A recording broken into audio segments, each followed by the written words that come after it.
ஆண்டவரும் அருமை இரட்சகருமான இயேசு கிறிஸ்துவின் இனிதான நாமத்தினாலே உங்கள் யாவருக்கும் என்னுடைய அன்பின் வாழ்த்துக்கள். பிரியமானவர்களே, இந்த நாளில் ஆண்டவருடைய வார்த்தைகளை நாம் தியானிக்க போகிறோம். அவருடைய வார்த்தையை தியானிக்கும் முன்பாக தலை தாழ்த்தி ஒரு நிமிடம் நாம் ஜெபிப்போமா? ஸ்தோத்தரிக்கிறோம் ஆண்டவரே, நன்றியோடு மை துதிக்கிறோம், நன்றியோடு மை ஸ்தோத்தரிக்கிறோம் அப்பா. தகப்பனே, இந்த நாளின் தியானத்தை எங்களுக்கு ஆசீர்வாதமாக்கி தரும்படியாய் ஜெபிக்கிறோம் ஆண்டவரே.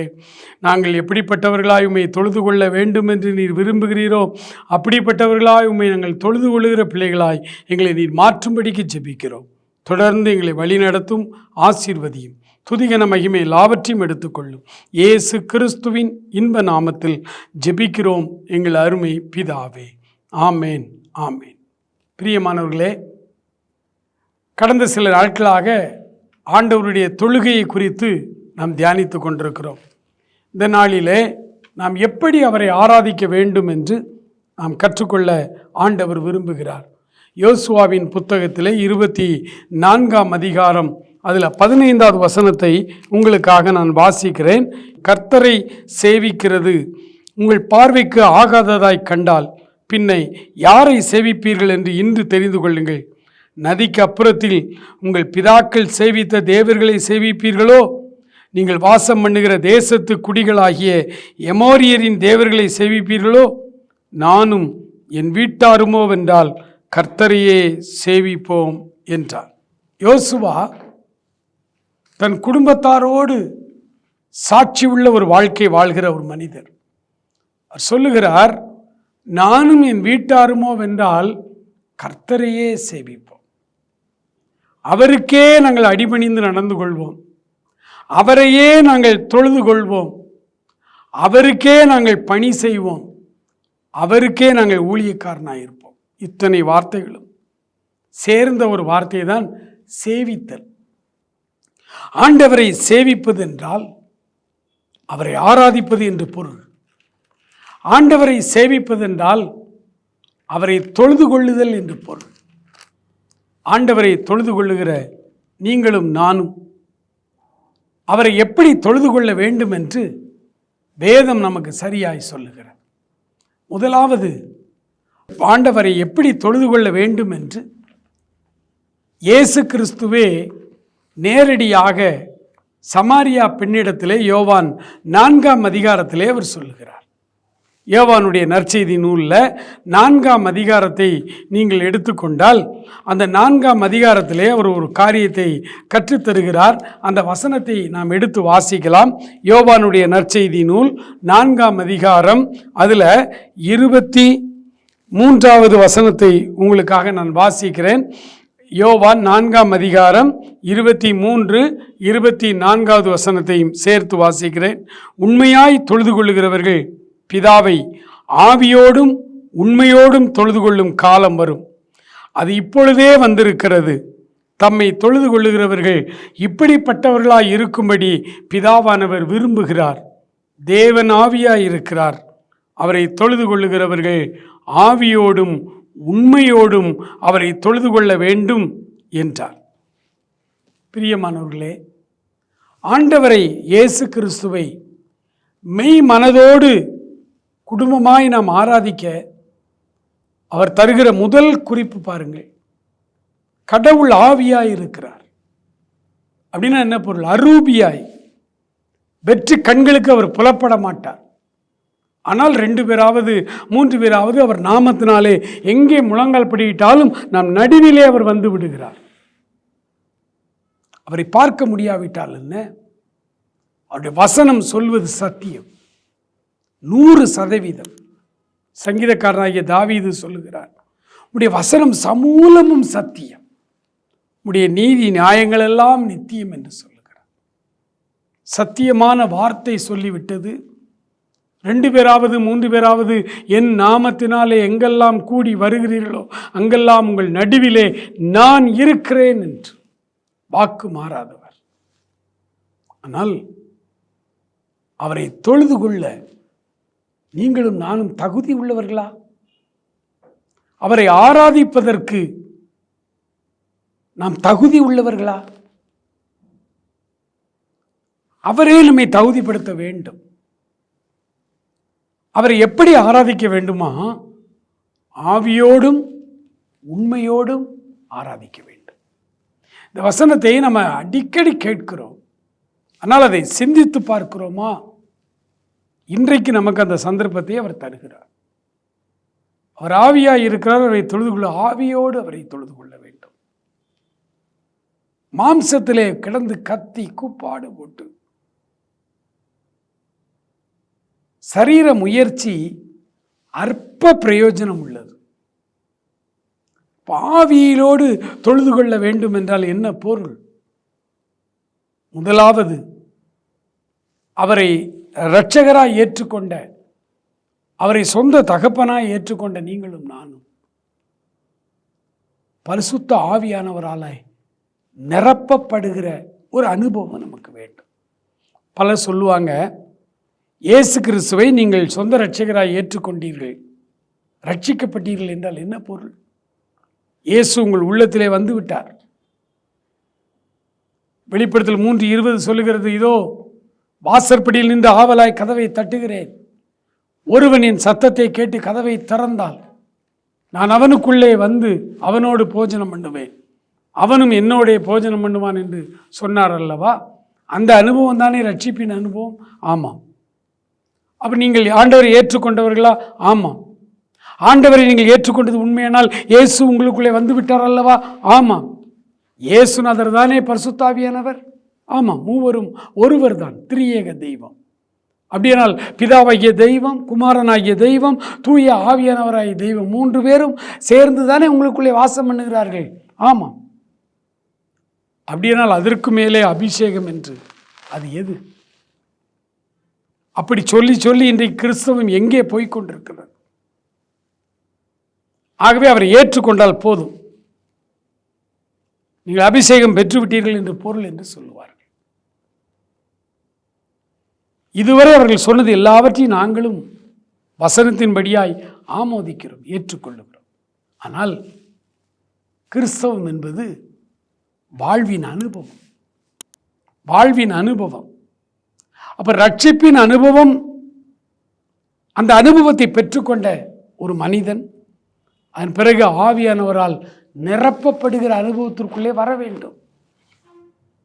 ஆண்டவரை ஏற்றுக்கொண்டு ரட்சிக்கப்பட்டவர்கள் பாவங்களை அறிக்கை செய்து மூழ்கி ஞானஸ்நானம் எடுக்கிறார்கள். ஞானஸ்நானம் பெற்று கரையேறும் பொழுது வானம் திறந்து ஆவியானவர் புறாவை போல ஆண்டவர் மேல் இறங்கி வருகிறார். அளவில்லாமல் அவரை நிரப்பினார். அந்த நாள் தொட்டு சிலுவையில் மரணம் அடைகிற அந்த நேரம் வரையும் நன்மை செய்கிறவராய் சுற்றி திரிந்தார். இவர் என்னுடைய நேசகுமாரன், இவரில் பிரியமாயிருக்கிறேன். வசனத்திற்கு, சத்தியத்திற்கு கீழ்ப்படுகிற ஒவ்வொருவர் மேலும் அவர் பிரியமாயிருக்கிறார். யோவான் ஸ்நானகன் சொன்னார், நான் எப்படி ஆண்டவரே உமக்கு ஞானஸ்நானம் கொடுப்பது? நானே உம்மால் ஞானஸ்நானம் பெற வேண்டி இருக்கிறது, ஆவியானவரால் நான் ஞானஸ்நானம் பெற வேண்டி இருக்கிறது, நீர் என்னிடத்தில் வரலாமா என்று கேட்டார். அப்ப இயேசு சொன்னார், இப்பொழுது இடங்கொடு, இப்படியே எல்லா சத்தியத்தையும் நிறைவேற்றுவது நம்முடைய கடமையாக இருக்கிறது. சத்தியத்திற்கு இயேசு, அவருடைய வார்த்தை தான் சத்தியம். அவருடைய வார்த்தைக்கு அவரே கீழ்ப்படுகிறதை பாருங்கள். நான் எஜமான், நான் யாருக்கும் கீழ்ப்படிய தேவையில்லை, நான் சொல்வதைத்தான் நீங்கள் எல்லாரும் செய்ய வேண்டும் என்கிற எதேச்சதிகார மனப்போக்கிலே ஆண்டவர் பேசவில்லை. இப்படி தேவனுடைய வார்த்தைக்கு கீழ்ப்படிந்து ஞானஸ்நானம் எடுப்பது நமக்கு ஏற்றதாக இருக்கிறது என்று இயேசு சொன்னார். அப்பொழுதுதான் வானம் திறந்து ஆவியானவர் அவரை அளவில்லாமல் நிரப்புகிறார். அளவில்லாமல் ஆவியானவரை நிரப்பி சொல்லுகிறார், இவர் என்னுடைய நேசகுமாரன், இவரிலே பிரியமாயிருக்கிறேன். அன்புக்குரியவர்களே, இன்னும் ஒரு பகுதியை கூட நம்ம எடுத்து வாசிக்கலாமா? அப்போஸ்தலர் நடபடிகளின் புஸ்தகத்திலே 19வது அதிகாரத்திற்கு வேதாகமத்தை நம்ம திருப்பிக் கொள்வோம். அடிக்கடி நம்ம வாசிக்கிற வசனம்தான். அப்போஸ்தலர் 19ஆம் அதிகாரத்திலே 1, 2 ஆகிய வசனங்களை உங்களுக்காக நான் வாசிக்கிறேன், பாருங்கள். அப்போஸ்தலர் 19 1வது வசனம். அப்பல்லோ என்பவன் கொரிந்து பட்டணத்தில் இருக்கையில் பவுல் மேடான தேசங்கள் வழியாய் போய் எபேசுவுக்கு வந்தான். அங்கே சில சீசரை கண்டு, நீங்கள் விசுவாசிகள் ஆனபோது பரிசுத்த ஆவியை பெற்றீர்களா என்று கேட்டான். அதற்கு அவர்கள், பரிசுத்தாவி உண்டென்பதை நாங்கள் கேள்விப்படவே இல்லையே என்றார்கள். பாருங்க, எபேசுவிலே சில சீசர்கள் இருந்தார்கள். அந்த நாட்களிலே இயேசு கிறிஸ்துவை சொந்த இரட்சகராய் ஏற்றுக்கொண்ட அத்தனை பேரையும் சீசர்கள் என்று அழைத்தார்கள். அப்புறம்தான் அந்தியோகியாவிலே முதலாய் சீசர்களுக்கு கிறிஸ்தவர்கள் என்ற பெயர் வழங்கலாயிற்று. அப்போ இங்கே எபேசுவிலே சில சீசர்களை காண்கிறார் என்றால் அவர்கள் ரட்சிக்கப்பட்டவர்கள், அவர்கள் விசுவாசிகள். 2வது வசனத்திலே பவுல் சொல்லுகிறார், நீங்கள் விசுவாசிகள் ஆனபோது பரிசுத்த ஆவியானவரை பெற்றுக் கொண்டீர்களா? அப்படியானால் ரட்சிப்பின் அனுபவம் என்பது வேறு, தூய ஆவியானவரால் நிரப்பப்படுகிற அனுபவம் என்பது வேறு. பரிசுத்த ஆவியானவராலே நீங்களும் நானும் இந்த கடைசி நாளிலே நாம் கட்டாயம் நிரப்பப்பட்டாக வேண்டும். தேவ ஆவியானவராலே நிரப்பப்படுகிற அந்த அனுபவம் நமக்கு கட்டாயம் தேவை. ஏனென்றால் ஆண்டவர் சமாரியா பெண்ணிடத்திலே சொன்னார், ஸ்திரீயே, நான் சொல்லுகிறதை நம்பு, கடவுள் ஆவியாய் இருக்கிறார், அவரை தொழுது கொள்ளுகிறவர்கள் ஆவியோடும் உண்மையோடும் அவரை ஆராதிக்க வேண்டும் என்று அவர் விரும்புகிறார். அப்ப ஆவியோடு அவரை ஆராதிக்க வேண்டுமானால் ஆவியானவராலே நீங்களும் நானும் நிரப்பப்படுகிறது அவசியமாயிருக்கிறது. பரிசுத்த ஆவியானவரால் நாம் நிரப்பப்படும் பொழுது நமக்குள்ளே என்ன நடக்கிறது? ரட்சிப்பின் அனுபவம் மற்றும் போதாதா? இந்த உலகத்திலே வாழும் பொழுது நாம் ரட்சிக்கப்பட்டு அந்த ரட்சிப்பின் அனுபவத்தோடு நின்று விடுவோமானால் சக்தி இல்லாதவர்களாய், பலன் இல்லாதவர்களாய் நாம் இருப்போம். ஆகவேதான் இயேசு சொன்னார், தம்முடைய சீசர்களை பார்த்து சொன்னார், எருசலேமை விட்டு எங்கும் போகாதிருங்கள், நான் பரலோகத்துக்கு ஏறி போகிறேன், என் பிதாவின் இடத்திற்கு ஏறி போகிறேன். என்னிடத்தில் கேள்விப்பட்ட பிதாவின் வாக்குத்தத்தம் நிறைவேற எருசலேமிலே காத்திருங்கள். என்ன வாக்குத்தத்தம்? பரிசுத்த ஆவியானவர் உங்களிடத்தில் வரும் பொழுது நீங்கள் பலனடைவீர்கள். பாவத்தை எதிர்த்து நிற்க நமக்கு ஒரு தேவ பலன் தேவை. அசுத்தத்தையும் அருவருப்பையும் எதிர்த்து நிற்க நமக்கு ஒரு பலன் தேவை. அந்த பலனை பரிசுத்த ஆவியானவர் நமக்கு தருகிறார். ரட்சிப்பின் அனுபவத்தில் நாம பாவ மன்னிப்பை பெற்று அவருடைய பிள்ளைகளாய் நாம் இருக்கிறோம். அந்த அனுபவம் கட்டாயம், அதான் முதல் அனுபவம். ஆனால் அந்த அனுபவத்திலே வாழும் பொழுது பாவம் நம்மை எதிர்த்து வரும் பொழுது அதற்கு எதிராய் நம்மால் போராட முடியவில்லை, விழுந்து போகிறோம். நடைமுறை அனுபவத்தில் எத்தனை பேரை பார்க்கிறோம்? 1000 பேர் ரட்சிக்கப்பட்டால் 990 பேர் பின்வாங்கி போய்விடுகிறார்கள். 10 பேர் தான் நிற்கிறார்கள். அந்த 10 பேர் தான் அபிஷேக அனுபவத்தை பெற்றவர்கள். அவர்கள்தான் பாவத்துக்கு விரோதமாய் எதிர்த்து நின்று போராடுகிறவர்கள். எபிரேயர் 12ஆம் அதிகாரத்திலே 4வது வசனம் சொல்லுகிறது, பாவத்துக்கு விரோதமாய் போராடுகிறதிலே ரத்தம் சிந்தப்படத்தக்க வண்ணம் நீங்கள் இன்னும் எதிர்த்து நிற்கவில்லையே. எபிரேயர்களை பார்த்து எழுதுகிறார். அவ இன்னும் எதிர்த்து நிற்க முடியலன்னா அந்த எதிர்த்து நிற்பதற்கு ஒரு பலன் தான் பரிசுத்த ஆவியானவருடைய நிறைவு. இந்த பரிசுத்த ஆவியானவரால் 50வது நாள் நிரப்பப்பட்டார்கள் சீசர்கள். பேதுரு எழுந்து நின்று 12 கூட எழுந்து நின்று தைரியமாய் பிரசங்கிக்கிறார். ஒரு வேலைக்காரிக்கு முன்னால் கூட நான் ஏசப்பாவை பின்பற்றுகிறவன் என்று சொல்வதற்கு பயம், கோழை, நடுங்கின மனிதன் இப்பொழுது சொல்லுகிறார், எருசலேமின் அதிகாரிகளே, ரோம அரசாங்க வீரர்களே, எருசலேம் ஜனங்களே, நீங்கள் புரிந்து கொள்ளுங்கள். நீங்கள் அடித்து சிலுவையிலே கொலை செய்த இயேசுவை தேவன் உயிரோடு எழுப்பினார், அதற்கு நாங்கள் சாட்சிகளாய் இருக்கிறோம் என்று தைரியமாய் பேசினார். தைரியம் எங்கே இருந்து வந்தது? முதல் நாள் இரவு நெருப்புக்கு முன்னால் அமர்ந்து கொண்டு ஒரு வேலைக்காரியினிடத்தில் கூட தைரியமாய் சாட்சி சொல்ல முடியாத பேதுரு, நெருப்பு பேதுருவுக்கு வெளியே இருந்தது. 50 நாள் ஜெபித்துக் கொண்டிருந்த பொழுது அல்லாமலும் அக்னி மயமான நாவுகள் போல பிரிந்திருக்கும் நாவுகள் அவர்கள் மேல் வந்து அமர்ந்தது. நெருப்பு இப்ப உள்ள வந்துருச்சு. நெருப்பு பேதுருவுக்கு வெளியே இருந்த பொழுது மறுதலித்தான், பலனில்லாமல் இருந்தான், கோழையாய் தெரிந்தான், பயந்தான். அந்த நெருப்பு இப்பொழுது அவருக்குள்ளே வந்த பொழுது பேதுரு எழுந்து நின்று பிரசங்கித்தார், தைரியமாய் பேசினார். அந்த தைரியத்தை கண்டு பயந்தார்கள் அதிகாரிகள் என்று.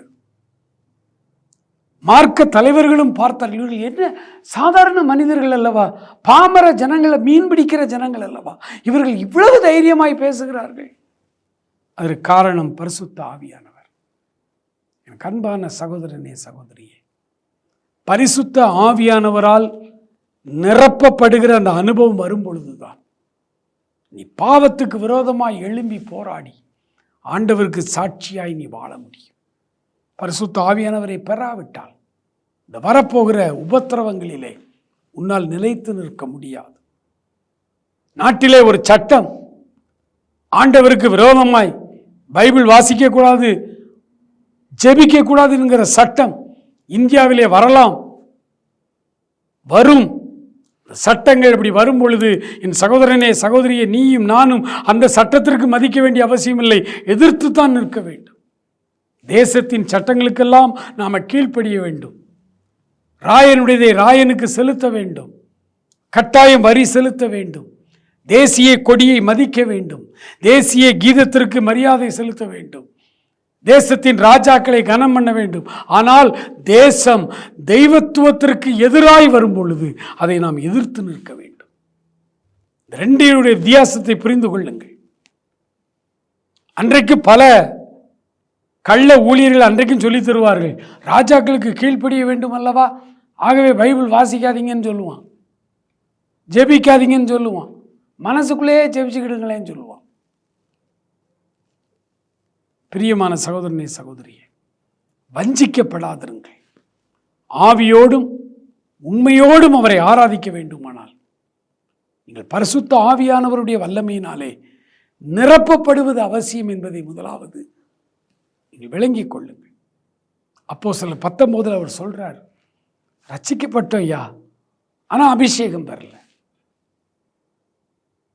ரட்சிக்கப்பட்ட அன்றே பலர் அபிஷேகிக்கப்படுகிறார்கள். ஆனால் 2 அனுபவம், வேறு வேறு அனுபவம். ரட்சிக்கப்பட்டு 6 மாதம் கழித்து அபிஷேகம் பெற்றவர்கள் எல்லாம் உண்டு.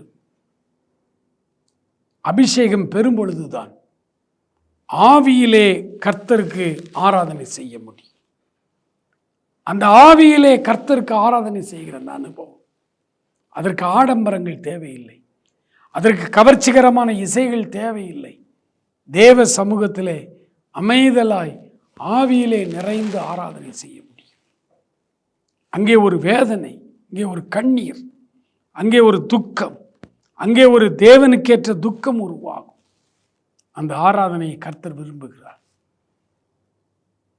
அந்த பரிசுத்த ஆவியானவர் நிறைந்து உண்மையாய் ஆராதிக்க வேண்டும். இன்றைக்கு ஆராதனைகளிலே போலித்தனம் நிறைந்து வழிகிறது. போலியான வார்த்தைகள், பொய்யான காரியங்கள், ஆண்டவரையே ஏமாற்ற விரும்புகிறார்கள் நம்முடைய ஆராதனை வீரர்கள். ஆகவேதான் ஆண்டவர் 2 இணைச்சி சொன்னார். அந்த பெண்ணிடத்தில் சொல்லும் பொழுது, ஆவியோடும் உண்மையோடும் அவரை ஆராதியுங்கள். உண்மையோடு ஆராதிப்பதெல்லாம் என்ன? ஆண்டவரிடத்திலே உண்மையாய், நேர்மையாய், வெளிப்படையாய் இருங்க. ஏனென்றால் அவருடைய கண்களுக்கு மறைவானது ஒன்றுமில்லை. அவருடைய கண்கள் உன்னுடைய இருதயத்தின் ஆழத்தையும் உன்னுடைய சிந்தனைகளையும் கூட அறிந்திருக்கிறது.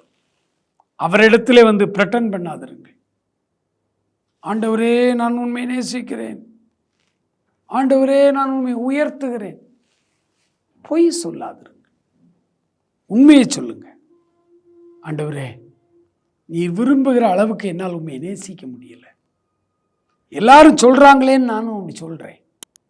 ஆனால் உண்மை, உங்களுடைய உள்ளம் எந்த அளவுக்கு ஆண்டவரை பிடித்து அந்த உண்மையான காரியங்களே ஆண்டவரத்தில் ஆராதிக்கும் பொழுது நீங்கள் வெளிப்படுத்த வேண்டும். எப்பொழுதும் ஆண்டவருடைய சமூகத்திலே வரும்பொழுது உண்மை உள்ளவர்களாய் நில்லுங்கள். ஆதியாகமம் 12ஆம் அதிகாரத்திலிருந்து ஆபிரகாமை கர்த்தர் தெரிந்து கொண்டு ஆபிரகாமை வழிநடத்தி கொண்டே வருகிறார். 75 வயதிலே ஆபிரகாம் அவரை பின்பற்றி வர ஆரம்பித்தான். இப்போ 99 வயது. இந்த 99 வயது வரைக்குமே ஆபிரகாமுடைய ஒரே ஒரு ஜெபம், எனக்கு குழந்தை வேண்டும்ங்கிற ஒரு பிரேயர் பாயிண்ட் தான். ஒவ்வொரு முறை ஆண்டவரும் ஆபிரகாமும் சந்திக்கும் பொழுதெல்லாம் பல காரியங்களை பேசினாலும் ஆபிரகாம் வைக்கிற பிரேயர் ரெக்வஸ்ட் இந்த ஒன்று தான். ஆண்டவரும் அதற்கு பதில் சொல்லிக்கொண்டே தான் வந்தார். இப்பொழுது 99 வயது ஆகிவிட்டது. இப்போ ஈசாக்கை கொடுக்கணும். அப்போ தான் 100 வயசில் ஈசாக்கு பிறந்து இந்த உலகத்துக்குள்ளே வர முடியும்.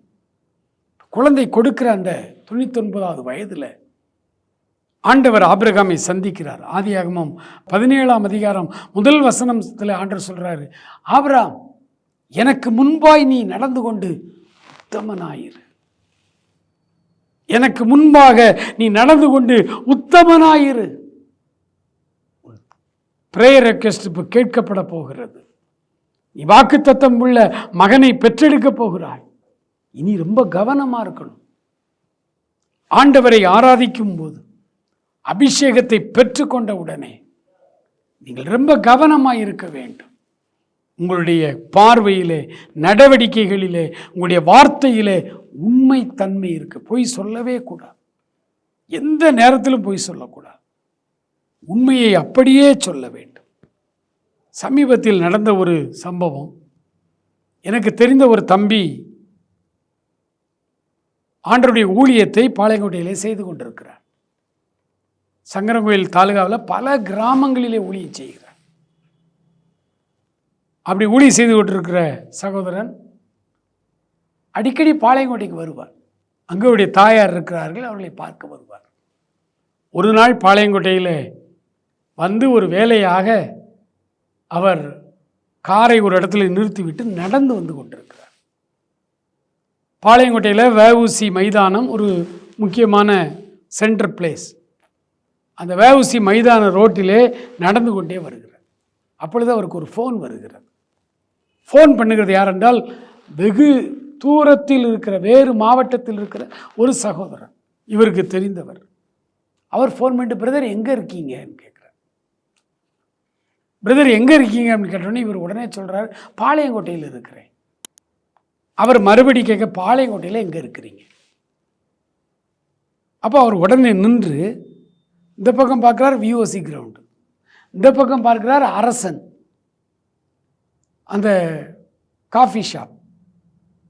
உடனே அவர் ஃபோனில், பிரதர் நான் கரெக்டாக வஉசி மைதானத்துக்கு பக்கத்தில் நிற்கிறேன், எதிர்த்தால அரசன் காஃபி இருக்குது, அங்கே அந்த இடத்துல நான் நடந்து போயிட்டேன். மிக தன்னுடைய லொக்கேஷனை, தான் எங்கே வந்து கொண்டு மிகச் சரியாய் சொன்னார்.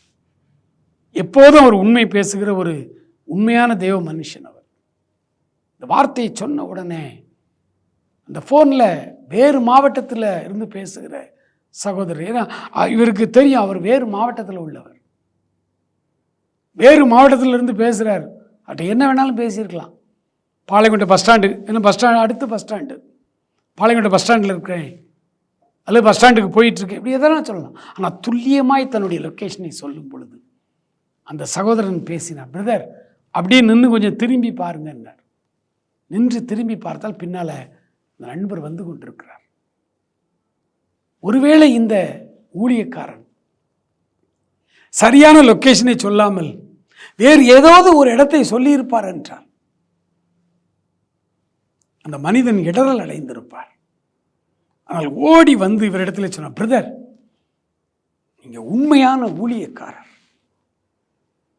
நீங்கள் உண்மையான ஊழியக்காரர், லொக்கேஷனை கரெக்டாக சொல்கிறீங்க, நான் உங்களை சோதிப்பதற்காகத்தான் ஃபோனே பண்ணினேன் என்று சொன்னார். நாம் எவ்வளவு உண்மை உள்ளவர்களாக இருக்க வேண்டும் பாருங்கள். இந்த உண்மை தன்மை எப்போ வரும்? மெய்யான அபிஷேகம், மெய்யான ஆவியானவர் நமக்குள்ளே வந்தால் நம்முடைய வாயில பொய் வராது. இன்றைக்கு நிறைய பேர் அபிஷேகம் பெற்றவர்கள் ஊழியக்காரர்கள் கூட பொய் சொல்லுகிறார்களே. ஏன்? அவர்கள் பெற்றுக்கொண்டது ஆவி உண்மையான அபிஷேகம் அல்ல. உண்மையான அபிஷேகத்தை பெற்றவர்கள் பொய் சொல்லுவதில்லை. ஆகவேதான் இயேசு சொன்னார், ஆவியோடும் உண்மையோடும் நீங்கள் அவரை ஆராதிக்க வேண்டும். ஆண்டவருடைய சமூகத்தில் நாம் ஜெபிக்க போகிறோம். ஆண்டவரே, என்னுடைய ஆராதனை இந்த நாள் துவக்கி அபிஷேகத்திலே நிறைந்ததாய், என் வாழ்க்கை உண்மை நிறைந்த வாழ்க்கையாய். ஏன்னா உண்மையுள்ள மனுஷன் பரிபூரண ஆசீர்வாதங்களை பெறுவார். என் அன்பு சகோதரனே, சகோதரியே, பரிபூர்ண ஆசீர்வாதம் உனக்கு தேவையா? ஆண்டவருக்கு நீ ஒப்பு கொடுப்பாயா? நாம் ஜெபிப்போம். அன்பு நிறைந்த எங்கள் பரலோக பிதாவே, இந்த அருமையான வேலைக்காக நன்றியோடு உம்மை நாங்கள் துதிக்கிறோம், ஸ்தோத்தரிக்கிறோம். அப்பா, தேவனாகிய கர்த்தர் எங்கள் வாழ்வின் எல்லா பகுதிகளிலும் எங்களோடு கூட இருந்து எங்களை நடத்துகிறவராய், எங்களை ஆண்டவரே உமக்கு ஸ்தோத்திரம் ஆசீர்வதிக்கிறவராய் இருக்கிறபடினால் ஸ்தோத்திரம். உம்மை தொழுது கொள்ளுகிற நாங்கள் ஆவியோடும் உண்மையோடும் உம்மை ஆராதிக்க வேண்டும், தொழுது கொள்ள வேண்டும் என்று நீர் விரும்புகிறீரப்பா. இப்பொழுதும் என்னோடு கூட ஜெபத்தில் ஈடுபடுகிற உம்முடைய பிள்ளைகள் ஒவ்வொருவரையும் பரிசுத்த ஆவியானவருடைய வல்லமையினால் நிரப்பும்படிக்கு நாங்கள் ஜெபிக்கிறோம். ஆண்டவர், thank you Jesus, thank you father, thank you. நீர் அவர்களை உம்முடைய ஆவியானவரால் இப்பொழுது நிரப்புகிறதற்காய் ஸ்தோத்திரம். நீர் அபிஷேகம் பண்ணுகிறதற்காய் ஸ்தோத்திரம். ஆண்டவரே, உம்முடைய தெய்வீக வல்லமை, உம்முடைய தெய்வீக கிருபை உம்முடைய பிள்ளைகளை நிரப்புகிறதற்காய் ஸ்தோத்திரம். ஆண்டவரே, ஹல்லேலூயா. கேட்கிறவன் எவனும் பெற்றுக்கொள்ளுகிறான் என்ற வார்த்தையின்படி உம்முடைய பிள்ளைகள் கேட்கிறவர்களுக்கு பரிசுத்த ஆவியை கொடுப்பது அதிக நிச்சயம் அல்லவா என்ற வார்த்தையின்படி இப்பொழுது உம்முடைய பிள்ளைகளை உம்முடைய ஆவியானவருடைய வல்லமையினாலே நீர் தொடுகிறதற்காய் நிரப்புகிறதற்காய் ஸ்தோத்திரம், ஸ்தோத்திரம், ஸ்தோத்திரம், ஸ்தோத்திரம். அப்பா தகப்பனே, உமக்கு நன்றி ராஜா, நன்றி. இதுவரைக்கும் என்னுடைய வாழ்க்கையில் இருந்த பொய், ஆண்டவரே, மாய்மாலம், போலித்தனமான வார்த்தைகள் எல்லாம் மாறுவதாக இயேசுவின் நாமத்தில். ஆண்டவரே, இந்த நாள் முதல் அவர்கள் பெற்றுக்கொண்ட அபிஷேகம் அவர்களை உண்மையான வாழ்க்கைக்குள்ளே வழிநடத்த வேண்டும் என்று ஜெபிக்கிறோம். எந்த நிலைமையிலும் நாங்கள் பொய் சொல்லாதபடி ஆண்டவரே உண்மையோடு உம்மிடத்திலே வாழ, ஆண்டவரே உண்மையோடு உம்மை ஆராதிக்க, ஆண்டவரே உமக்கு ஸ்தோத்திரம். எங்களை ஆண்டவரே பரிசுத்தப்படுத்தும் ஆண்டவரே, எங்களை பக்குவப்படுத்தும் ஆண்டவரே. ஹல்லேலூயா. உம்முடைய பிள்ளைகளை உம்முடைய கைகளிலே தருகிறோம். உண்மையுள்ள மனுஷன் பரிபூரண ஆசீர்வாதங்களை பெறுவான் என்று சொன்னீங்களே ஆண்டவரே, இப்பொழுது உம்முடைய பிள்ளைகளை ஆசீர்வதியும். இப்பொழுது உம்முடைய பிள்ளைகளை பரிபூர்ண ஆசீர்வாதங்களினாலே நிரப்பும் ஆண்டவரே. எல்லா வியாதிகளும் உம்முடைய பிள்ளைகளை விட்டு மறைவதாக, எல்லா கட்டிகள் இயேசுவின் நாமத்தில் விலகுவதாக கட்டளை கொடுத்து ஜெபிக்கிறேன். வியாதியே உம்முடைய பிள்ளைகளை விட்டு விலகி போ, இயேசுவின் நாமத்திலே சொல்லுகிறோம். உம்முடைய நாமத்தினால் நீங்கள் எவைகளை சொன்னாலும் என் நாமத்தினாலே பேய்களை துரத்துவீர்கள், அற்புதங்களை செய்வீர்கள் என்று சொன்னீர் அல்லவா? இயேசுவின் நாமத்தினாலே உடைய பிள்ளைகளுடைய ஆசீர்வாத தடைகள் விலகட்டும் என்று சொல்லி ஜெபிக்கிறேன். எல்லா தடைகளும் விலகட்டும், வியாதிகள் மறையட்டும், கட்டிகள் மறையட்டும். உடைய பிள்ளைகளுடைய ஆண்டவரே எல்லா வியாதிகளிலும் ஒரு விடுதலையை தார். உண்மையுள்ள மனிதன் பரிபூர்ண ஆசீர்வாதங்களை பெறுவான் என்ற வார்த்தையின்படி ஆவியோடும் உண்மையோடும் உடைய பிள்ளைகள் ஆராதிக்க அவர்களுக்கு பரிபூர்ண ஆசீர்வாதங்களினாலே நிரப்பும். தொடர்ந்து உடைய பிள்ளைகளை காத்துக்கொள்ளும், வழி நடத்தும். துதிகன மகிமை எல்லாவற்றையும் நீர் எடுத்துக்கொள்ளும். இயேசு கிறிஸ்துவின் இன்ப நாமத்தில் ஜெபிக்கிறோம் எங்கள் அருமை பிதாவே. ஆமேன், ஆமேன். அன்புக்குரியவர்களே, இந்த செய்தி உங்களுக்கு பிரயோஜனமாக இருக்கும் என்று கர்த்தருக்குள் நாங்கள் நம்புகிறோம். தொடர்ந்து எங்களோடு இணைந்திருங்கள். திரையில் காண்கிற வாட்ஸ்அப் நம்பருக்கு தொடர்பு கொள்ளுங்கள். ஆண்டவர் உங்களை ஆசீர்வதிப்பாராக. ஆமேன்.